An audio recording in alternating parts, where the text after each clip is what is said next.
انسانی زندگی میں بعض مواقع ایسے آتے ہیں جو ان کے لیے باعث حسرت بن جاتے، اور وہاں انسان اکثر ایک لفظ بولتا ہے کاش کا، ہائے کاش میں نے یہ کر لیا ہوتا، ہائے کاش میں نے فلاں نہ کیا ہوتا۔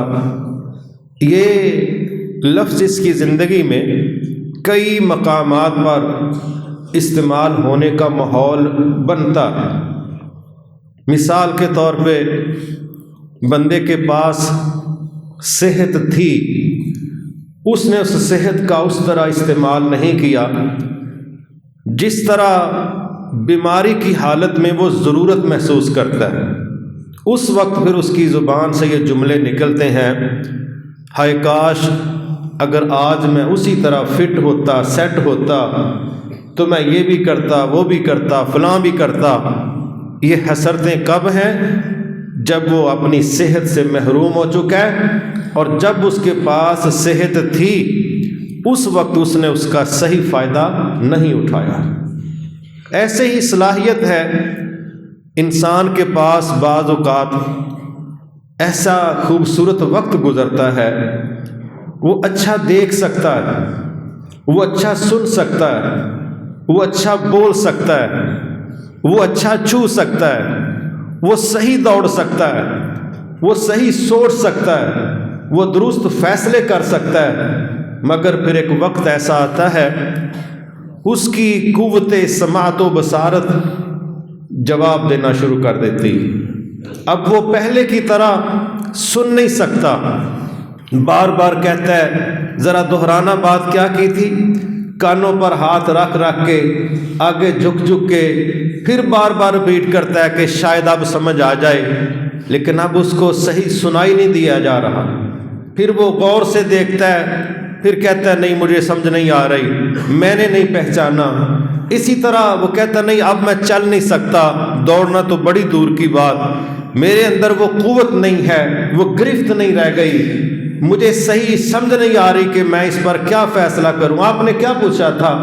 یہ باتیں اس وقت پھر ہونا شروع ہو جاتی ہیں جب اس کی زندگی کا ایک خاص مرحلہ گزر جاتا ہے، وہ اس کی تندرستی کا مرحلہ ہے، اس کی صلاحیتوں کا اپنے وقت پر درست استعمال نہ کر کے پھر اس وقت جب یہ سٹیج آتی ہے پھر حسرتوں کا مرحلہ ہے۔ یہ بھی انسانی زندگی کے اندر ہی اس کو فیس کرنے پڑتے ہیں، اور بار بار یہ باتیں کرتا ہے کاش میں نے یہ کیا ہوتا، کاش میں نے وہ کیا ہوتا۔ ایسے ہی آپ دیکھتے ہیں کہ انسان کے پاس وسائل ہوتے، ایک ہے دنیا داری کی نظر، جائز بھی ہے۔ کئی لوگ ہیں بیرون ممالک ان کی زندگیاں گزر جاتی، اور پیچھے سے ان کے اہل و عیال ان کی کمائی کو ہواؤں میں اڑا دیتے، اسراف کرتے، اور وہ پھر جب 30-40 سال بعد واپس لوٹتے ہیں تو کیا جملہ بولتے ہیں، کاش میں نے کچھ بچا کے رکھ لیا ہوتا، کاش میں سارا مال ان کے اکاؤنٹ میں نہ بھیجتا، کاش میں نے اپنا پرسنل اکاؤنٹ بنایا ہوتا، کاش میں نے فلاں پر انحصار نہ کیا ہوتا، کاش میں نے فلاں کو ذمہ دار نہ بنایا ہوتا۔ اب میری زندگی کے 40 سال پردیس میں گزر گئے ہیں، 60 سال کا میں خود ہو گیا ہوں، اب نیکسٹ میرے پاس چانس کوئی نہیں، کاش میں نے یہ نہ کیا ہوتا اور کاش میں نے وہ نہ کیا ہوتا۔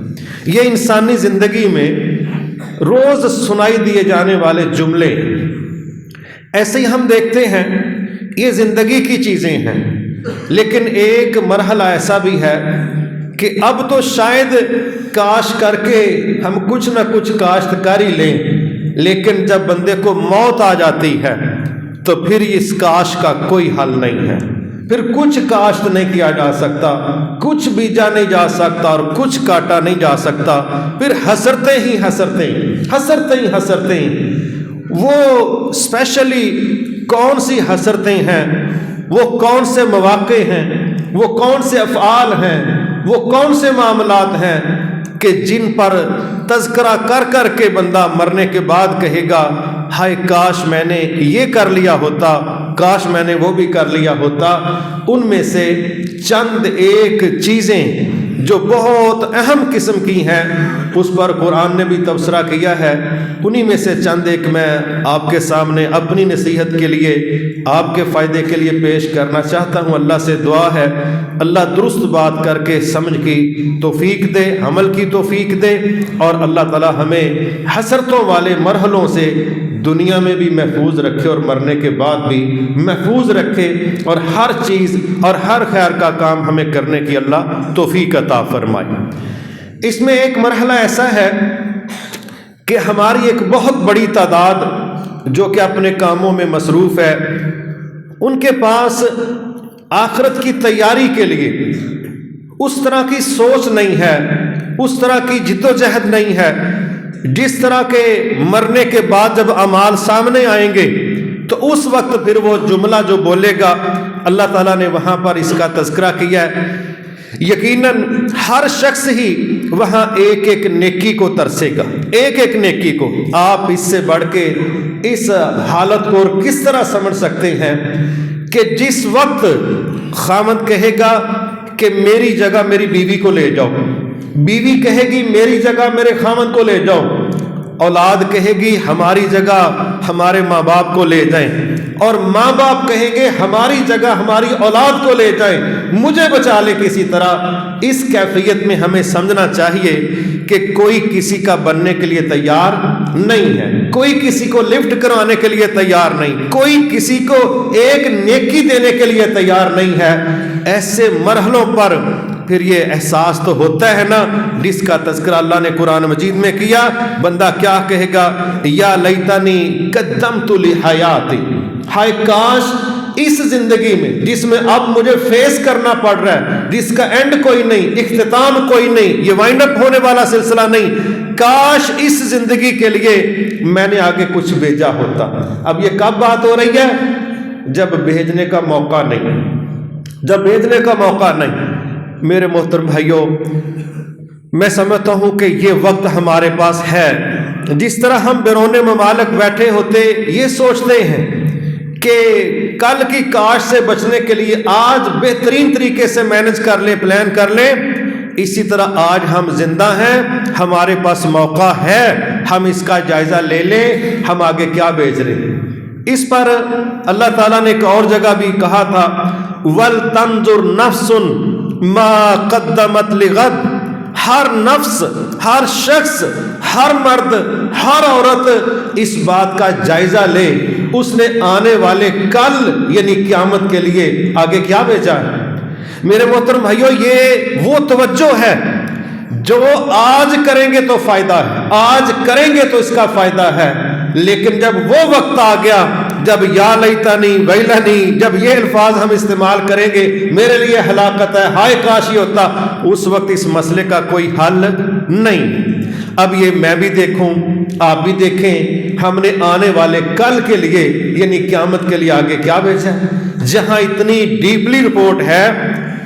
اللہ اکبر، من یعمل مثقال ذرۃ خیرا یرہ ومن یعمل مثقال ذرۃ شرا یرہ، اگر کسی نے ایک ذرہ برابر اچھا کام کیا وہ بھی سامنے دیکھے گا، اور اگر کسی نے ایک ذرہ برابر برا کام کیا ہے اس کو بھی اپنے ریکارڈ میں پائے گا۔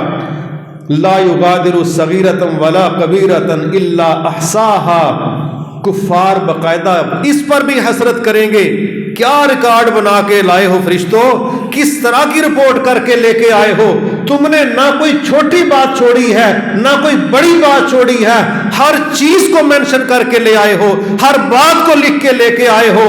اللہ تو یہی کہتا ہے ہم نے تو تمہیں پہلے کہا تھا ما یلفظ من قول الا لدیہ رقیب عتید، ہم نے نہیں تمہیں کہا تھا جو قول بھی تمہاری زبان سے نکلے گا اچھا ہے برا ہے، دو لکھنے والے فوری طور پر اس کو لکھ لیتے، تمہاری آڈیو، تمہاری ویڈیو، تمہارا ٹیکسٹ، سارا ڈیٹا ہمارے پاس محفوظ ہے، سارا ڈیٹا ہمارے پاس محفوظ ہے، ہم نے تمہیں ایڈوانس نہیں کہہ دیا تھا۔ اللہ اکبر، اس پر اس وقت تو حسرتیں کرنے کا فائدہ نہیں ہے۔ آج بطور مسلمان ان چیزوں کا جائزہ لینا، ان کی اصلاح کرنا، ان پر توجہ کرنا، چیک اینڈ بیلنس رکھنا، آج اس کا موقع بھی ہے اور یہ ہم پر فرض ہے، اور اس مسئلے کا حل آج ہے کہ ہم زندہ ہیں۔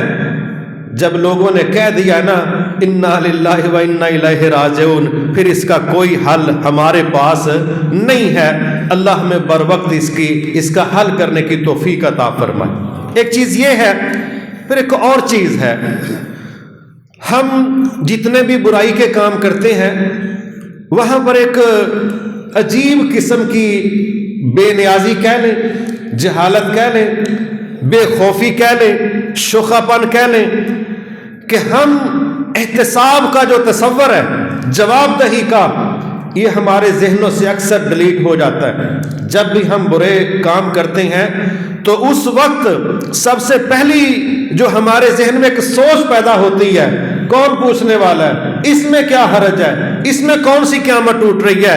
یہ ہماری وہ کمی ہے، جب یہ ہمارے دماغ میں ابھرتی ہے پھر گناہ کرنا، جرم کرنا، اللہ کی نافرمانی کرنا ہمارے لیے نارمل ہو جاتا ہے۔ ہم کہتے ہیں یہ کتنا بڑا مسئلہ ہے، لیکن اس پر بھی اللہ تعالیٰ نے فرمایا کہ جب لوگوں کا حساب ہوگا، دو طریقوں سے لوگوں کو ان کا رزلٹ کارڈ، ان کی فائل دی جائے گی۔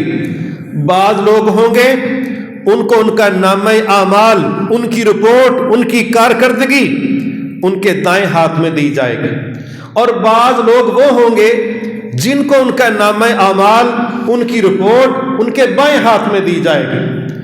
تو جن لوگوں کو ان کی رپورٹ ان کے دائیں ہاتھ میں دی جائے گی وہ تو اپنی فائل کو پکڑیں گے اور ہواؤں کے اندر لہرائیں گے، بلند کریں گے اور لوگوں کو مخاطب کر کے کہیں گے ہاؤ مقرؤ کتابیہ، آؤ جس نے میرا رزلٹ دیکھنا ہے دیکھ لو، آؤ دیکھ لو میرے اللہ نے مجھے پاس کر دیا ہے، میں کامیاب ہو گیا ہوں۔ کیوں؟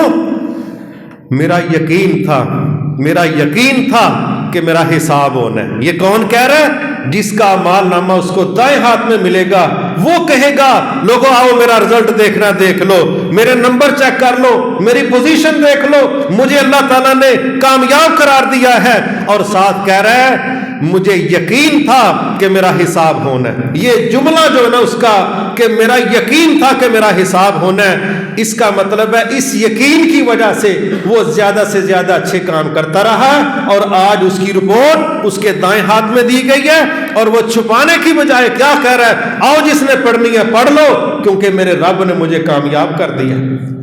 اور دوسرا وہ شخص ہے جس کو اس کی رپورٹ اس کے بائیں ہاتھ میں دی جا رہی، بائیں ہاتھ میں، اور وہ کیا کہہ رہا ہے؟ اس کے جملے بڑے عجیب و غریب ہیں۔ اس کا جملہ پہلا یہ ہے، کہہ رہا ہے کہ یا لیتنی لم اوتا کتابیہ ولم ادری ما حسابیہ۔ وہ کہہ رہا ہے کاش مجھے میری رپورٹ دی ہی نہ جاتی، مجھے میرا حساب دیا ہی نہ جاتا۔ اور آگے کہہ رہا ہے کاش جب مر کے ایک دفعہ مٹی ہو گیا تھا تو مجھے دوبارہ زندہ ہی نہ کیا جاتا، مجھے دوبارہ کھڑا نہ کیا جاتا۔ اب یہ کاش کاش کی سیریل لے کے چل رہا ہے، لیکن اب اس کے پاس کسی مسئلے کا کوئی حل نہیں ہے۔ تو یہاں سے بھی یہ بات سمجھ آ رہی ہے کہ جن لوگوں کا یہ یقین ہے کہ ہمارا حساب ہونا ہے، ہم سے انویسٹیگیشن ہونی ہے، ان کی زندگی کنٹرولڈ چلتی ہے، اور جو اس مصیبت میں پھنس جاتے ہیں کہ کوئی پوچھنے والا نہیں ہے، کوئی مسئلہ ہی نہیں ہے، ایسے لوگ لوز ہو کے چلتے ہیں تو لوز کریکٹر بھی ہو جاتے ہیں۔ پھر ان لوگوں کے لیے گناہ کرنا کوئی مسئلہ نہیں رہتا، اللہ کی نافرمانیاں کرنا آسان ہو جاتا ہے۔ آپ اس کی ایک مثال سمجھیں، کفار باتیں بڑی کرتے ہیں، ہمارا یہ ڈسپلن ہے، ہمارا وہ ڈسپلن ہے، بڑے ڈسپلن ہے ان کے، کافی تو ہم نے دیکھ لیے ہیں۔ جتنی جرائم کی شرح کفار میں ہے، باوجود اس کے کہ وہ ڈسپلن کی باتیں کرتے ہیں، اتنی جرائم کی شرح انشاءاللہ مسلمانوں میں نہیں ہے۔ صرف مسئلہ ہے مسلمانوں کے اندر بھی بعض جگہوں پر اللہ کے قانون کو نافذ کرنے کا، اس قانون کی بھی برکات ہے، اللہ کا بھی خوف ہے، جواب دہی کا بھی احساس ہے۔ اس بنیاد پر یہ بے لگام نہیں ہے۔ اور وہاں یہ تین طبقے میں آپ کے سامنے رکھتا ہوں۔ ایک طبقہ ہے ہندوؤں کا، ان کے ہاں چیک اینڈ بیلنس آخرت کے لحاظ سے کیا ہے؟ کچھ بھی نہیں، سنگل یہ سوچ ہے کہ اگر کسی بندے نے اچھی زندگی گزاری تو جب وہ مرتا ہے اس کی روح کسی خوبصورت جانور میں شفٹ ہو جاتی، منتقل ہو جاتی، اور کوئی مسئلہ نہیں۔ اور اگر کسی نے بری زندگی گزاری، اس کی روح کسی برے جانور میں منتقل ہو جاتی۔ یہ ان کے ہاں تصور ہے آخرت کے حوالے سے، اسی کو وہ جنت جہنم اسی کو بنا کے بیٹھے۔ عیسائی کہہ رہے ہیں کہ جو بندہ بھی عیسائیت اختیار کرے گا، عیسیٰ علیہ السلام صلیب پر چڑھ کے اس کے گناہوں کا ایڈوانس کفارہ دے چکے ہیں، وہ بندہ جنتی ہی جنتی ہے، اس کے راستے صاف ہو گئیں۔ یہودی کہتے ہیں ہم تو اللہ کے لاڈلے ہیں، ہم نے جہنم میں جانا ہی کوئی نہیں، اور اگر چکر لگا بھی آویں ہفتے کھنڈ دی گل ہے، کوئی لمبا سٹے ساڈا نہیں ہونا۔ یہ ان کا عقیدہ ہے۔ اب بتاؤ، جب یہ تینوں طبقات کی یہ سوچ بن گئی کہ ہم تو جنتی ہیں، ہمارا آخرت میں کوئی محاسبہ نہیں ہے، تو پھر یہ بے لگام ہوں گے کہ نہیں ہوں گے؟ ہمیشہ وہی شخص کنٹرول ہوتا ہے جس کو یہ احساس ہوتا ہے کہ مجھے کوئی پوچھنے والا ہے، اور جس کو پتہ ہے کہ کوئی پوچھنے والا نہیں، وہ بھائی بے لگام ہو جاتا ہے۔ اسی طرح مسلمانوں میں کئی طبقات ایسے ہیں، نماز نہیں پڑھنی، روزے نہیں رکھنے، زکوٰۃ نہیں دینی، حج پر نہیں جانا، یعنی جو باقاعدہ اسلام کے فرائض ہیں ان کو منعقد کرنے کے لیے تیار نہیں ہے۔ اور جب پوچھو کہ تمہارے پاس کیا لاجک ہے، تو ان کے پاس بھی وہی لاجک ہے جو باہر والے لوگوں کا میں نے تذکرہ کیا کہ ہم نے فلاں کی بیعت کر لی ہے، اس کا رب کے ساتھ کوئی ایگریمنٹ ہے، اس کو کوئی کوٹا سسٹم ملنا ہے، بس ہم سال بعد وہاں حاضری دیتے ہیں، اس کے بعد وہ جانے اور رب جانے اور ہم جانے اور ہمارا کاروبار جانے، بس یہ ہمارا ایگریمنٹ ہے کہ ہم نے چراغی چڑھانی ہے سالانہ، اس کے بعد وہ جانے اور رب جانے، کیونکہ جو اس کا لڑ پکڑ لیتا ہے وہ بندہ بخشوا لے گا، کوئی مسئلہ ہی نہیں ہے، ٹکٹیں جنت کی ان کے پاس ہیں۔ تو ہم تو اس سوچ کے مالک ہیں، نہ نیتی نہ قضا کیتی، ہم 24 گھنٹے نماز میں رہتے ہیں۔ یہ نبوی نمازیں ہمیں نہ سکھاؤ، فجر، ظہر، عصر، مغرب، عشاء، ہمیں یہ پٹیاں نہ پڑھاؤ، اتنی رکھتے ہیں اتنی رکھتے ہیں، ہم 24 گھنٹے نماز میں ہوتے ہیں۔ تو یہ بھی ایک آئٹم پاکستان کے اندر ہی نہیں، بالخصوص بر صغیر میں یہ ماڈل میسر ہے۔ اللہ تعالیٰ ان کو ہدایت عطا فرمائے کہ فرائض جو نبی نے نہیں چھوڑے، صحابہ نے نہیں چھوڑے، صحابیات نے نہیں چھوڑے، یہ کسی بندے کے پیچھے لگ کے اس کے جبے کبے کے اندر چھپنے کی کوشش کرتے ہیں اور کہتے ہیں کہ قیامت کو انہوں نے ہمارے کھاتے کلیئر کروانے ہیں۔ یہاں تو تمہارا باپ تمہارا کھاتا دکان کا کلیئر کروانے کے لیے تیار نہیں، وہ کہتا ہے کہ جیڑا لے کے گیا وہی دے گا پیسے، میں دا ٹھیکہ لیا ہے، اینو جم کے ہاں کوئی برا کام کیتا ہے، یہ پیسے تو ہاں وہ کو ہی لینے نے۔ یہاں دکان کے چند ٹکے تمہارا باپ نہیں دیتا، اور قیامت کو تمہاری فرض نمازوں کا جواب کوئی تھرڈ پرسن دے گا؟ قطعاً ایسا نہیں ہے، بالکل وہی طریقہ ہے جو رسول اللہ صلی اللہ علیہ وسلم نے طے کیا ہے، جس پر صحابہ چلے ہیں، بچوں تو نجات اس کے اندر ہے۔ مگر اس سوچ نے مسلمانوں کی کروڑوں کی تعداد ہے جس کو عمل صالح سے محروم کر دی ہے۔ یہ نحوست میں غرق ہو کے فرائض کو ترک کر گئے، کسی بندے کے ساتھ اٹیچمنٹ کی بنیاد پر فرضوں کو چھوڑ گئی ہیں، اور ایک سوچ یہی ہے کہ ہمارا مسئلہ تو فلاں نے حل کروا دینا ہے۔ یہ جو ڈیپینڈ کرنے والے لوگ ہوتے ہیں نا، یہ چلنا چلنا کوئی نہیں سیکھتے، اور جس نے چلنا ان کو کسی نہ کسی وقت انگلی چھوڑنی پڑتی ہے، اور جو انگلیاں پکڑ کے رکھتے ہیں وہ چلنا نہیں سیکھتے۔ اللہ اکبر، بہت زیادہ ضروری ہے کہ ہم اس عقیدے کو رکھیں ذہن کے اندر کہ ہر بندے نے قیامت کو اللہ کے سامنے پیش ہونا ہے، اور پھر اس کے اچھے اور برے اعمال پر باقاعدہ گفتگو ہے، سوال و جواب ہے، اور اللہ کی رحمت کے بغیر کسی کی بچت نہیں ہے۔ لیکن رحمتوں کو وصول کرنے کے لیے جو اللہ نے فرائض بتائے ہیں ہم ان کی پابندی کریں، جن گناہوں سے رکنے کے لیے کہا گیا ان سے بچنے کی کوشش کریں، اور اس کے بعد معافیاں مانگتے رہیں۔ انشاءاللہ ہمارا رب اپنی رحمت کے ساتھ، امید ہے جب ہم اپنی پوری استطاعت کے مطابق ہمت کریں گے ہمارا رب انشاءاللہ معاف فرما دے گا۔ لیکن یہ گارنٹیاں نہیں ہیں، یہ اچھی امیدیں ہیں، یہ عقیدہ ہے کہ ہم اللہ پر اچھا یقین اور ایمان رکھتے ہیں کہ جب اس کے بتائے طریقے پر چلیں گے تو اس کی رحمتوں کے ساتھ اللہ ہمارے لیے آسانیاں پیدا کر دے گا۔ اللہ ہمیں اس کا فہم عطا فرمائے۔ پھر ایک اور مسئلہ ہے، وہ بھی بڑا سندرے سے تعلق رکھتا ہے، آج اس کا موقع ہے۔ ہم بڑی دفعہ اس کو ڈسکس کرتے ہیں کہ قبر میں بھی ایک سوال ہے تمہارا رب کون ہے؟ قیامت کو بھی اس پر ایک بڑا لمبا چوڑا پیریڈ ہے جس میں انسان کے عقائد و نظریات اور اعمال پر محاسبہ ہے. وہاں پر پھر جب بندہ قابو آئے گا نا تو جو حسرتیں اس نے کرنی اس میں سے ایک کا تذکرہ اللہ تعالیٰ یہاں پر کر رہے ہیں. یا لیتنی لم اشرک بربی احدا، ہائے کاش میں نے اپنے رب کے ساتھ کسی کو بھی شریک نہ کیا ہوتا. آج شرک کے جتنے ڈیزائن ہماری دنیا میں چل رہے ہیں نا، ایک بڑی تعداد اس کو شرک قبول کرنے کے لیے تیار نہیں، قبول کرنے کے لیے تیار نہیں. اور کس لیول کا شرک ہے اس کو سمجھنا بڑا آسان ہے. ہمارے لیے آئینہ ہے قرآن و حدیث، ہمارے لیے آئینہ ہے سیرت النبی صلی اللہ علیہ وسلم، صحابہ ہمارے لیے آئینہ ہے.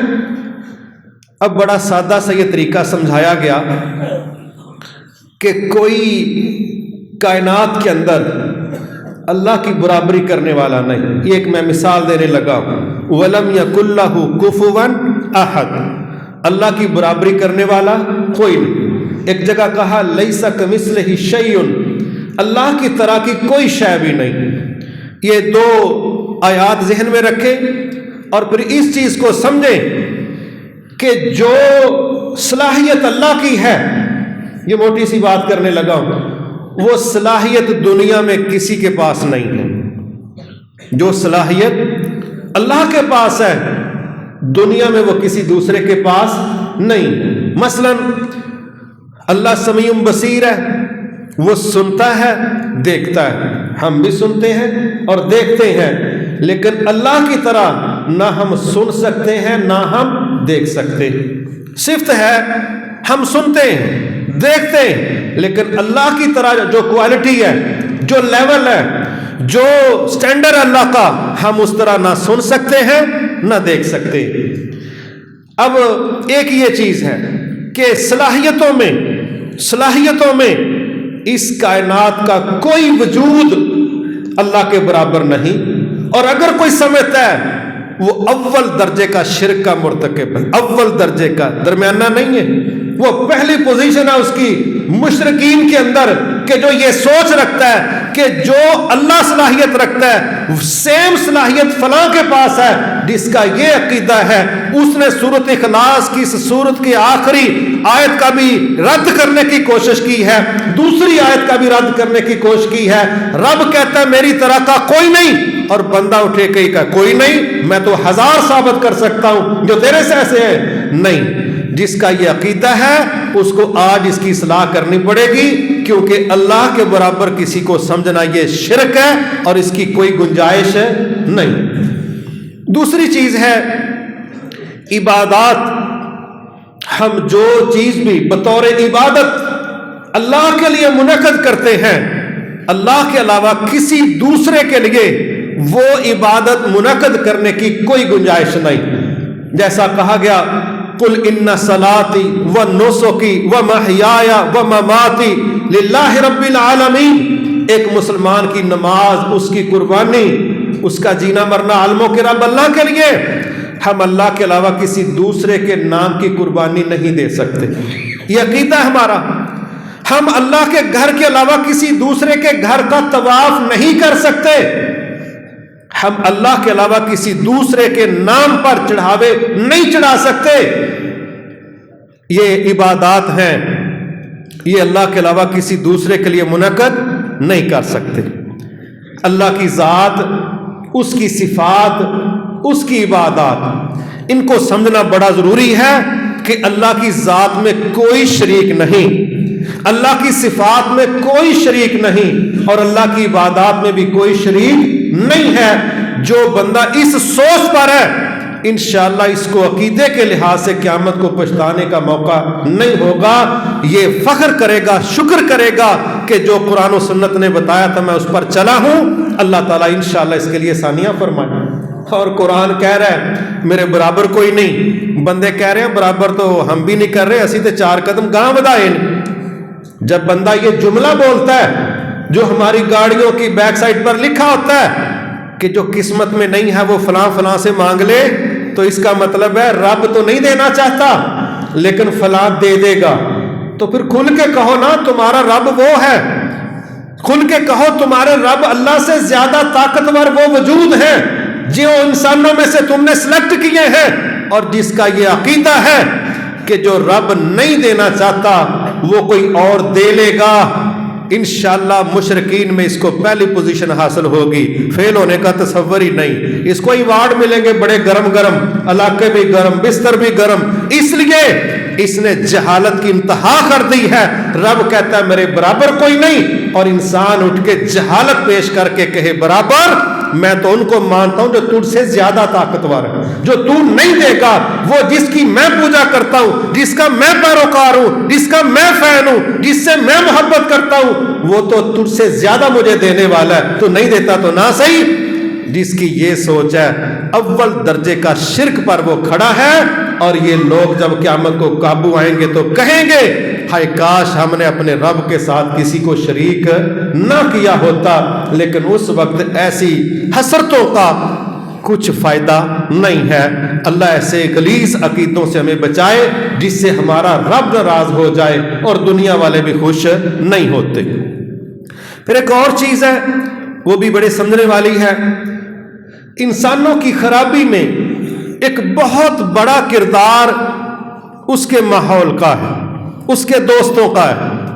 اسی لیے قیامت کو جو حسرتیں وہ بولے گا کرے گا، ان میں سے ایک یہ ہے جس پر اللہ تعالیٰ نے فرمایا، وہ کہے گا یا ویلتا لیتنی لم اتخذ فلانا خلیلا، ہائے میرے لیے ہلاکت، ہائے کاش میں نے فلاں کو اپنا دوست نہ بنایا ہوتا۔ کیا وجہ ہے؟ نبی صلی اللہ علیہ وسلم نے فرمایا الرجل علی دین خلیلہ فلینظر احدکم من یخالل، انسان اپنے دوستوں کے دین پر ہوتا ہے۔ تم بھی جب کسی سے دوستی لگاتے ہو تو دیکھ لیا کرو دوست جس کو بنا رہے وہ بندہ کیسا ہے، وہ کیسا شخص ہے۔ کتنے لوگ ہیں جو خیر کی طرف دوستی کی وجہ سے آ گئے، اور کتنے لوگ ہیں جو شر کی طرف دوستی کی وجہ سے چلے گئے، لیکن آج تو یارانے چل جائیں گے برائی کے، شر کے۔ قیامت کو ایسے یارانے اور ایسی دوستیاں حسرت کا باعث بنیں گی، حسرت کا، کیونکہ یہ بات کون کر رہے ہیں؟ نبی صلی اللہ علیہ وسلم، کہ جب بندہ کسی کے ساتھ دوستی لگاتا ہے، اگر وہ دوستی لمبی چل رہی ہے تو پھر سمجھ لو یہ ایویں نہیں چلی، یہ ایک پیج پر ہونے کی وجہ سے چل رہی ہے۔ بڑا یہ عجیب ہے اگر کوئی کہے کہ جی فلاں میرا گہرا دوست ہے، میں اس کے بغیر اداس ہو جاتا ہوں اور اس کا مجھ پر اثر کوئی نہیں۔ ایسا نہیں ہے، ایسا نہیں ہے۔ آپ جن لوگوں کے ساتھ اٹھتے بیٹھتے ہیں اور آپ ان کے بغیر اداس ہوتے ہیں، آپ کے دلوں میں ان کے لیے گہری محبتیں ہیں، پھر کہو کہ ان کے اثرات نہ پڑیں، ایسا جھوٹ ہے۔ ان کے اثرات پڑتے ہیں، کیونکہ یہ بات ہمارے نبی نے کہہ دی، یہ بات رسول اللہ صلی اللہ علیہ وسلم نے کہی ہے، جس کو بعد کے لوگوں نے کہا کہ انسان اپنی کمپنی سے دوستی سے پہچانا جاتا ہے۔ یہ بات 1450 سال پہلے ہمارے نبی نے کہہ دی تھی کہ جو بندہ جس کی یاری میں ہوتا ہے اس پر اس کے دینی اثرات مرتب ہوتے ہیں۔ کیا مطلب ہے اس کا؟ آج ہیلو ہائے دنیا میں بندہ سب سے رکھ سکتا ہے، انسانی معاشرہ ہے، بزنس کرنا ہے، ڈیلز ہیں، لینا دینا ہے، پڑوسی پننا ہے، بڑا کچھ ہے، کفار سے بھی ہو سکتا ہے، لیکن دلی دوستیاں، گہرے تعلق، اداسیاں، فرینڈشپ، اس کو بڑا سوچ سمجھ کے اختیار کرنا چاہیے۔ کتنے سخت لفظ تھے، اس کو بھی ذرا سمجھیے۔ حضرت ابو ہریرہ رضی اللہ تعالیٰ فرماتے ہیں میں نے بڑی حدیثیں بیان کی، بڑی حدیثیں، لیکن اس حدیث کی مجھے بڑی خوشی ہوئی۔ خود بیان کر رہے ہیں، ہزاروں احادیث انہوں نے روایت کی، جس حدیث پر وہ کہہ رہے ہیں مجھے بڑی خوشی ہوئی، وہ کون سی ہے؟ ابو ہریرہ رضی اللہ عنہ کہتے ہیں کہ میں نے سوال کیا اے اللہ کے نبی صلی اللہ علیہ وسلم، ابو بکر اور عمر رضوان اللہ علیہم اجمعین بڑے سینئر لوگ ہیں، نیکی میں ان کا ایک مقام ہے، تو کیا جنتوں میں ہم لوگ ان سے مل پائیں گے؟ تو آپ نے کہا المرء مع من احبہ، قیامت کو بندہ اسی کے ساتھ ہوگا جس سے وہ محبت کرتا ہے۔ کہتے ہیں اس بات نے اتنی خوشی دی، میں نے بڑی احادیث روایت کی ہیں، لیکن سب سے زیادہ خوشی مجھے اس بات کی ہوئی تھی کہ ہم قیامت کو ان لوگوں کے ساتھ ہوں گے۔ کہتے ہیں میں نے یہاں تک پوچھ لیا کہ وہ تو بڑے لوگ ہیں، ہم نیکی میں بڑے چھوٹے لیول پر ہیں، کیا ہمیں اپ گریڈ کیا جائے گا یا ان کو ڈی گریڈ کیا جائے گا؟ آپ نے فرمایا نہیں ابو ہریرہ، آپ لوگوں کو اپ گریڈ کیا جائے گا، ان کے گریڈ میں کوئی فرق نہیں آنا۔ اللہ نے جو ان کو مقام دیا ہے نا، وہ ریورس گیئر نہیں ہے، اس میں آگے ہی آگے جائیں گے۔ ہاں، آپ لوگوں کو بھی جنتی ہونے کی وجہ سے اللہ تعالیٰ درجے بلند عطا کر کے ان کے ساتھ ملا دے گا۔ ریورس آپ کا بھی نہیں ہے، ریورس ان کا بھی نہیں ہے، لیکن شرط کیا ہے؟ تمہارے دلوں میں ان کی محبتیں ہونی چاہیے، اور جو جس سے محبت کرے گا وہ اسی کے ساتھ ہوگا۔ آج ہمارے نوجوانوں کو دیکھنا چاہیے فین شپ کے لحاظ سے وہ کس کی محبت میں غرق ہیں، کس کی محبت میں۔ اللہ ہم سب پر رحم فرمائے۔ یہ جو لفظ بولا جاتا ہے نا، میں فلاں کا فین ہوں، یہ جو فین شپ ہے نا، یہ باقاعدہ بندے کو نقل کرنے پر مجبور کرتی۔ یہ فین شپ بندے کو اگلے کی نظریاتی جو سوچ ہے اس کو بھی تسلیم کرنے پر مجبور کرتی ہے۔ اسی لیے ہندو لوگ یہ جی شوبز کے لوگ ہیں، ٹھیک ہے بھائی جی میں تو اس کا فین ہوں، بھائی تو مسلمانوں کا بچہ ہے، تو اس کا فین کیوں ہے؟ بس جی میرے تو یہ دل کو لگتا ہے اور لگتی ہے۔ تو جب قیامت کو سیک لگے گا نا تو سمجھ آ جائے گی کہ بھی فین شپ کا نتیجہ پھر کیا نکلتا ہے۔ بہت زیادہ ضروری ہے جہالتوں سے بچ کے۔ میں نہیں کہتا کہ آپ ہندو اداکاروں کو چھوڑیں اور مسلمان اداکاروں سے محبتیں شروع کر دیں، نہیں، وہ شر کا راستہ ہے۔ ان الذین یحبون ان تشیع الفاحشۃ فی الذین آمنوا لهم عذاب علیم فی الدنیا والآخرہ واللہ یعلم وانتم لا تعلمون۔ اللہ کہتے ہیں جو لوگ ایسی سرگرمیوں میں ملوث ہیں جن سرگرمیوں کی وجہ سے مسلم معاشرے میں بے حیائی کو سپورٹ ہوتی ہے، ایسے لوگوں کے لیے دنیا میں بھی دردناک عذاب ہے، آخرت میں بھی دردناک عذاب ہے، اور اس کیفیت کو تم نہیں جانتے، تمہارا رب جانتا ہے۔ اللہ ہم سب کو اس سے محفوظ رکھے۔ تو میری مراد یہ نہیں ہے کہ آپ کافر اداکاروں کو چھوڑ کے مسلمان اداکاروں کی جھولی میں چلے جائیں، نہیں، جو بھی شر پر ہے اس کی دوستیوں سے بچیں اور ایسے لوگوں سے دوستیاں لگائیں جو عقیدے کے، نظریے کے، کردار کے، سوچ کے، اخلاق کے صاف ستھرے لوگ ہیں۔ انشاءاللہ یہ رسول اللہ صلی اللہ علیہ وسلم نے جو فرمایا کہ جو بندہ اچھے شخص کے ساتھ بیٹھتا ہے اور برے کے ساتھ بیٹھتا ہے، اس کی مثال ایسے ہی ہے کہ ایک بندہ ایک ایسے بندے کے پاس بیٹھ گیا جہاں کوئلوں کے ساتھ بٹی جلائی جا رہی ہے، تو وہاں پر آپ نے لینا دینا کچھ نہیں، بس آپ کی دوستی ہے، وہاں پر بیٹھے ہو، دھواں آپ کو پہنچے گا۔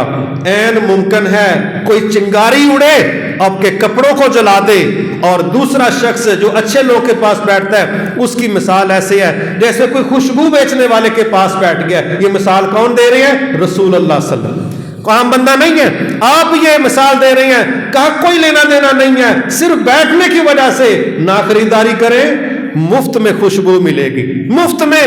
تو یہ اچھی اور بری کمپنی ہماری آخرت پر اثر انداز ہوتی ہے، ہماری دنیا پر اثر انداز ہوتی ہے۔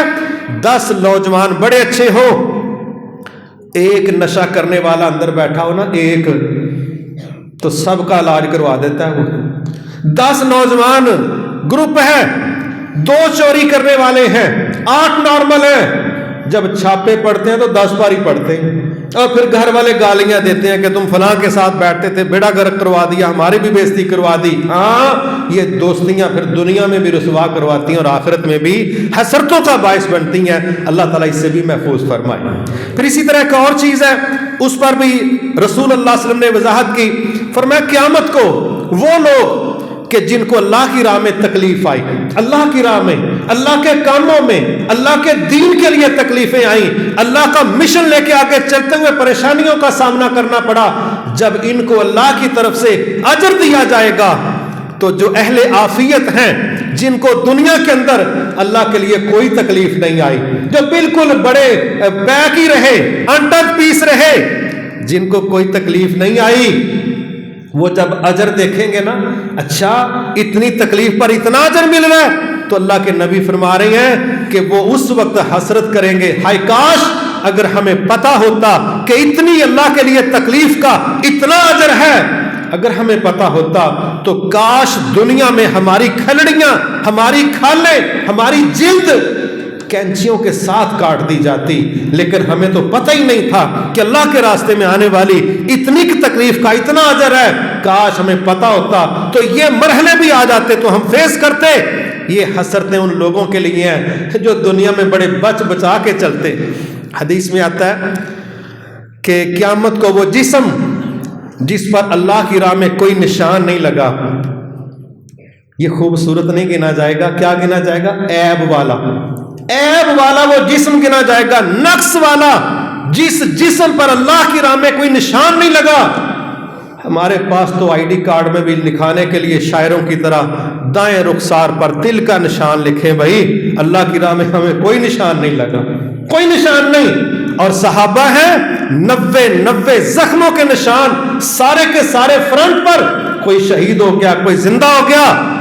یہ ہیں خوبصورت جسم والے لوگ قیامت کو جو زخم اللہ کی راہ میں لگا ہے، آپ نے فرمایا وہاں سے خون بہے گا، پھولوں کی طرح زخم کھلے ہوں گے اور خون بہے گا، سمیل نہیں آئے گی، کستوری کی خوشبو آئے گی۔ جتنے اللہ کی راہ میں زخم زیادہ ہیں اتنی ڈیکوریشن زیادہ ہے۔ اور یہ جو بڑے بچے بچائے ماشاءاللہ انہیں پیکنگ کھلی ہے اور اللہ کے راستے میں ان پر کوئی خراش تک نہیں آئی، یہ مت سمجھے کہ قیامت کو اتنے گورے چٹے پنڈے پیش کر کے ہم نے کوئی مقابلہ حسن جیتنا ہے۔ مقابلہ حسن وہاں وہ جیتیں گے جن کے جسم اللہ کی راہ میں زخمی ہوئے ہیں، اور جن کو اللہ کی راہ میں کوئی تکلیف نہیں آئی وہ وہاں پر حسرت کریں گے، ہائے کاش ہمیں اگر پتا ہوتا کہ اتنی تکلیف کا یہ رزلٹ ہے تو ہماری کھالیں کینچی کے ساتھ بھی کاٹ دی جاتی تو ہم افورڈ کرتے، اس لیے کہ ہمیں اس کی قدر و قیمت کا پتہ نہیں تھا۔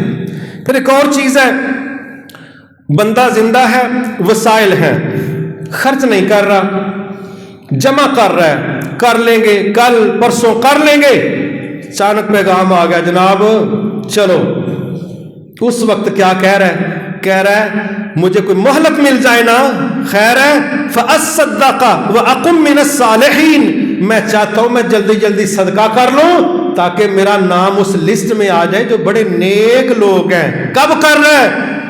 جب اگلے کہتے ہیں جتی بھی نہیں پان دینی، ایتھے ہی لتاں آکڑنیاں نے، ایتھے ہی اکھاں پٹھیاں ہونیاں نے، ایتھے ہی زبان نے جواب دینا، چل شاباش۔ اس وقت چیک پر سائن کرنے کی کوئی گنجائش باقی تو یہ وقت ہے صحت کا، تندرستی کا، اچھی کیفیت اور حالت کا اور آزاد سوچ کا کہ جب ہمارے پاس یہ سارا کچھ ہے تو ہم کر لیں۔ ایسا نہ ہو کہ ہم اس وقت یہ خواہشیں کریں کہ جب اوپر والے کہیں کہ نہیں اب تو تم لکھ نہیں سکتے، بول نہیں سکتے، اشارہ نہیں کر سکتے، اور بعض اوقات وہ لینے آتے ہیں ایسا اچانک کہ لوگ ڈائل شدہ نمبروں سے تلاش کرتے ہیں کہ یہ کن کا بندہ ہے۔ ایسے حالات سے پہلے جن کے پاس وسائل ہیں وہ خود اللہ کی راہ میں خرچ کریں گے تو اللہ نے یہ جو خوفناک موقع بتایا ہے، جب وہ حسرت کرے گا کہ کاش مجھے وقت مل جائے میں صدقہ کر لوں، میرا شمار نیک لوگوں میں ہو جائے، اس وقت ان چیزوں کا حل نہیں ہے۔ اور ایک آخری چیز ہے، اس کو بھی سمجھیے کہ جب جہنم میں بعض لوگ جائیں گے تو فرشتے ان کو کہیں گے الم یاتکم نذیر، کیا تمہیں کوئی ڈرانے والا، بتانے والا، سمجھانے والا نہیں آیا تھا؟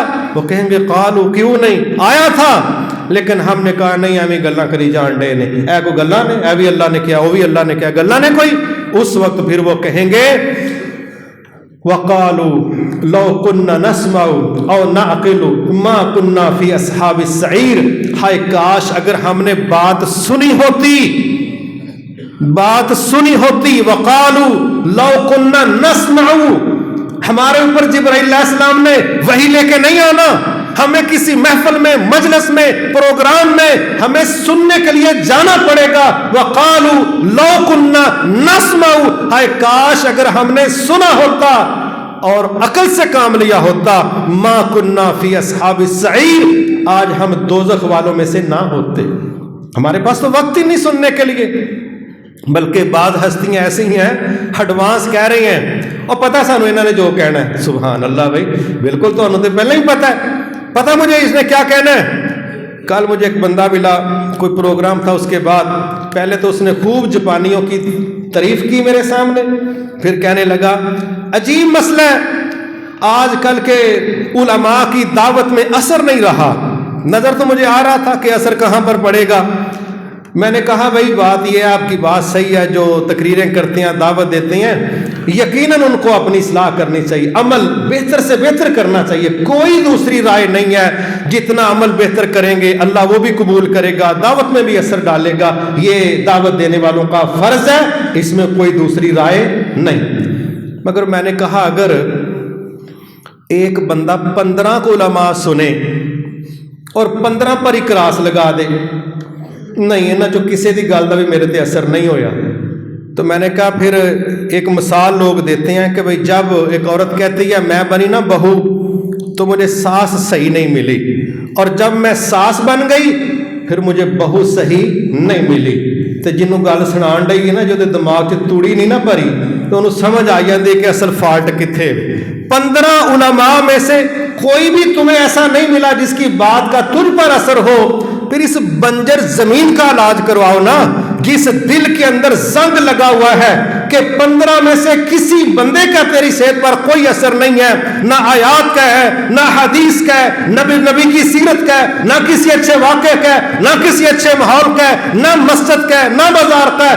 اگر تیرے ڈیڈ دل پر کوئی فیلنگز نہیں ہے تو اس بنجر زمین کا بھی تو علاج کرواؤ کہ سارا علاج ICU میں علماء کا ہی کروانا ہے. ہم دوسروں پر ڈال کے تو گزارا کریں، ایسا نہیں ہوگا، ایسا نہیں ہوگا. ہمیں سننا پڑے گا اور سن کے دلوں کی زرخیزی پیدا کر کے اللہ کے خوف کے ساتھ، قرآن کی تلاوت کے ساتھ، قبروں کی زیارت کے ساتھ، موت کی یاد دہانی کے ساتھ ہمیں اپنے دلوں کو زرخیز کرنا پڑے گا. انشاءاللہ پھر ہمارے اوپر یہ چیزیں اثر بھی کریں گی اور پھر قیامت کو ہم یہ نہیں کہیں گے وَقَالُوا لَوْ كُنَّا نَسْمَعُ، ہائے کاش اگر ہم نے سنا ہوتا. ہاں آج سنیں گے تو کاش کہنے کی ضرورت انشاءاللہ نہیں پڑے گی. وہاں تو لوگ کہیں گے نا ربنا ابصرنا وسمعنا فرجعنا نعمل صالحا، اے ہمارے رب دنیا میں تو بس غلط فہمیاں ہی تھیں، آج ہم نے اپنی آنکھوں سے دیکھ بھی لیا، سن بھی لیا، مہربانی کر کے ایک دفعہ واپس بھیج دیں، نعمل صالحا، اچھے کام ہی کریں گے. لیکن اوپر والے کہتے ہیں کہ نہیں نہیں، جو ہمارے پاس آ جاتا ہے ہم اس کو واپس جانیں. یہ تمہارا رواج ہے، یہ تمہارے بلنڈر ہیں، یہ تمہاری دنیا کی جھوٹی باتیں ہیں. کوئی جمعرات کو آ رہا ہے، کوئی بدھ کو آ رہا ہے، یہ تمہارے ٹورز ہیں. جو ہمارے پاس آ جائے، جو جنتوں میں آ جائے وہ واپس جانا نہیں چاہتا، اور جو جہنم میں آ جائے اس کو جانے ہم نہیں دیتے. یہ ہمارا سٹینڈرڈ نہیں ہے. اب ان حسرتوں کا کوئی فائدہ نہیں ہے، اس لیے ہمارے پاس موقع ہے. آج ہم زندہ ہیں قرآن مجید کی یہ تقریباً حدیث سے اور قرآن سے میں نے 10-15 ایسی حسرتیں آپ کے سامنے رکھی ہیں جن کو ہمیں ذہنوں کے اندر رکھنا چاہیے کہ کل کاش کہنے کی بجائے آج ہمارے پاس وقت ہے ہم اپنے عقیدے کی، اپنے عمل کی، اپنی دوستیوں کی، اعمال صالحہ کی، صدقہ و خیرات کی، ان سب چیزوں کی آج اصلاح کر لے تاکہ کل ہمیں کاش کہنے کی ضرورت پیش نہ آئے. وما توفیقی الا باللہ العلی العظیم.